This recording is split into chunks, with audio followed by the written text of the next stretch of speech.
Hi everyone, welcome back. We are today into the part 2 of day 6 Linux file permissions and we'll be learning about special permissions today. So there are three major special permissions counted in Linux, that is SUID, SGID and sticky bit. We'll be also learning about ACL today. Let's start with sticky bit. Sticky bit is a special permission if it is applied on a directory. As you know, if you have the right permission on a directory, you can create, delete, move or rename the files inside the directory. But if there is a sticky bit applied on your directory, you cannot move, rename or delete someone else's file. As a standard user, you can create your own file if you have the right permission on the directory, but whatever file belong to other users, you cannot touch them. You can edit if you have the right permission on the file, but you cannot rename them, you cannot move or delete them. Let's see this practically. In the root directory, we have a directory called practice, which is empty. If I do ll, which is the alias of ls-l, you can see the practice directory here, which is owned by the root user and American group. Let me give right permission chmod g+w practice. Now if you do ll, you can see on the practice we have the right permission. So whatever users are there in the American group will be getting the right permission by default. All the users Tom, Harry and Jack has the right permission into the directory.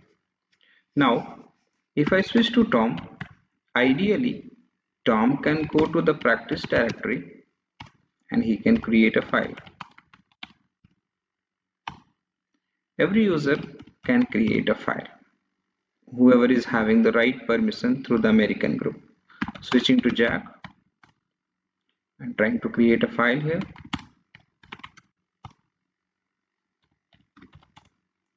Touch file 2, exit, SU to Harry, CD to practice.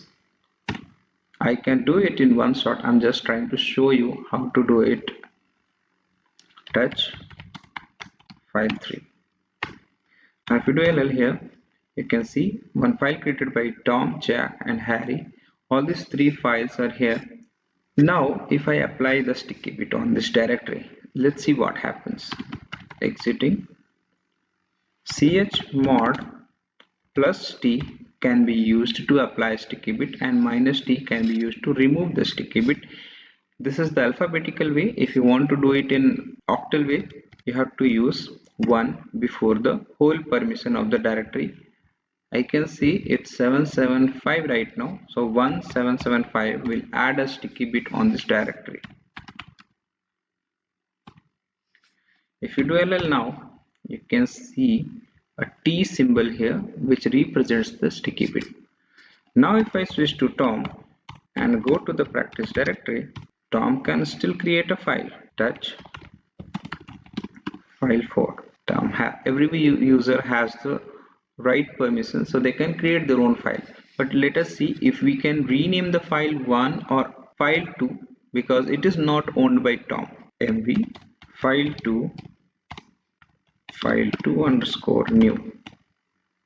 It says operation not permitted. Because of the sticky bit, Tom cannot rename or move or delete other users file. It says operation not permitted. If I remove this, he will be able to do it again. Let me show you that as well. chmod minus t on the practice directory. Now if you switch to Tom back and go to the practice directory, I can delete the file too easily, even though if it is owned by some other user, since I have the right permission on the directory practice. Hope you have understood. All in all, sticky bit is a special permission which is if applied on a directory, only the directory owner file owner or root can move, rename and delete the files. Let's talk about SUID and SGID now. SUID is a permission. When it is applied on a file or a command, you can execute it with the user owner's permission, even though you are not the owner of the file. But if SUID is applied on the file, you can execute that file as the owner or using the permissions of the owner. To set the SUID, you have to use either chmod u plus s and the file name, or in the octal value you can do chmod 4 and then the whole permission of the file. And similarly, SGID is a special permission. When this is applied on a file, so even if you are not the group member, but if the SGID is applied, you can use the group's permission and execute that command. To apply it, you have to use chmod g plus s, or you can also use chmod 2 and then the existing permission of the file. And if you want to remove it, similarly you have to do u minus s and g minus s respectively for SUID and SGID. Let me show you applying a few SUID and SGIDs on the file. Chmod u plus s file 3. You can see there is a S symbol. The capital S says that the execute permission is not there, and still the sticky bit is applied. Users will be getting the same permission as user owner. However, the user owner is also not having the execute permission, so others will not get it. But if I do chmod u plus x file 3, now it has turned to small s. That means the execute permission is there with the owner, and others also will be getting it when they try to execute the file. And to remove this, chmod u minus s, or you can also do 0. Existing permission will be 744 on the file 3.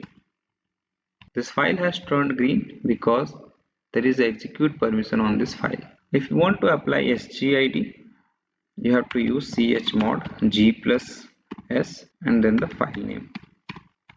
Here if you can see on the group, S has been attached. Same thing, S is in capital because the group also don't have the execute permission. If you apply the execute permission on the group, it will become the small s, and everyone else will be using this group's execute permission and will be able to execute this file. But this permission is temporary.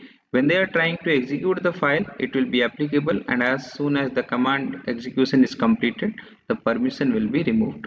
Moving on to ACL. ACL stands for Access Control List.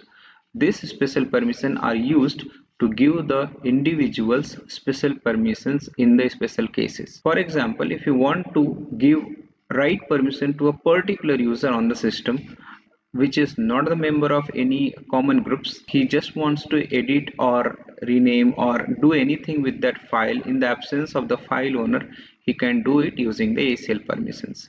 Similarly, if you want to give this permission to a group as well, it is also possible. We'll be seeing this practically now. GetFACL is the command to find the current ACL list on the file. Now let's say I want Jack also to be able to write on this file. For now, only Tom can write on this file because only the file owner has the write permission. But if I want to give write permission to the Jack user also, we have the command called setfacl -m, m stands for modify, u colon Jack colon rw, that means read and write on the file 4. And let's check it. Getfacl file 4 once again. You can see one user called Jack has been added to the access control list who is having read write permission. And now if I switch to Jack, Jack will be able to edit the file 4, right? This line was added by Jack. Even though the file 4 is owned by only Tom, but Jack also got the write permission through the ACL. Exiting back, If I want to give write permission extensively for a particular group, the same command can be used, but the option will change, that is G colon. Let's say I want to give it to American group and I want to give read write permission on the file 1. Now if you do get FSCL file 1, you can see a group has been added here. So this is about adding the permission on the ACL. Now let's see how do we remove the permissions one by one or all the way together. Set FSCL -x u colon jack and the file name, that's file 4, will remove the jack user from the ACL. But if you see, we can still see the plus symbol on the file 1, as still we have the ACL permission on file 1. Get FSCL file 1, we have the group. If we want to clear up everything all together, we can use set FSCL -b and then the file name. We don't have to specify any username or group name. And if you see get FSCL file 1, the group has been removed and also the plus symbol here has been removed. So this is how we clear the ACL permissions. Hope you are clear with all the understanding of sticky bit, SUID, SGID and ACL. This is all about the special permissions. We'll be seeing you in the next video of file system management. Till then, bye. Thank you for watching this video. Please like and share this video. Comment your questions if you have any or suggestions. Also, subscribe this channel to get the updates on the next upcoming videos. Thank you.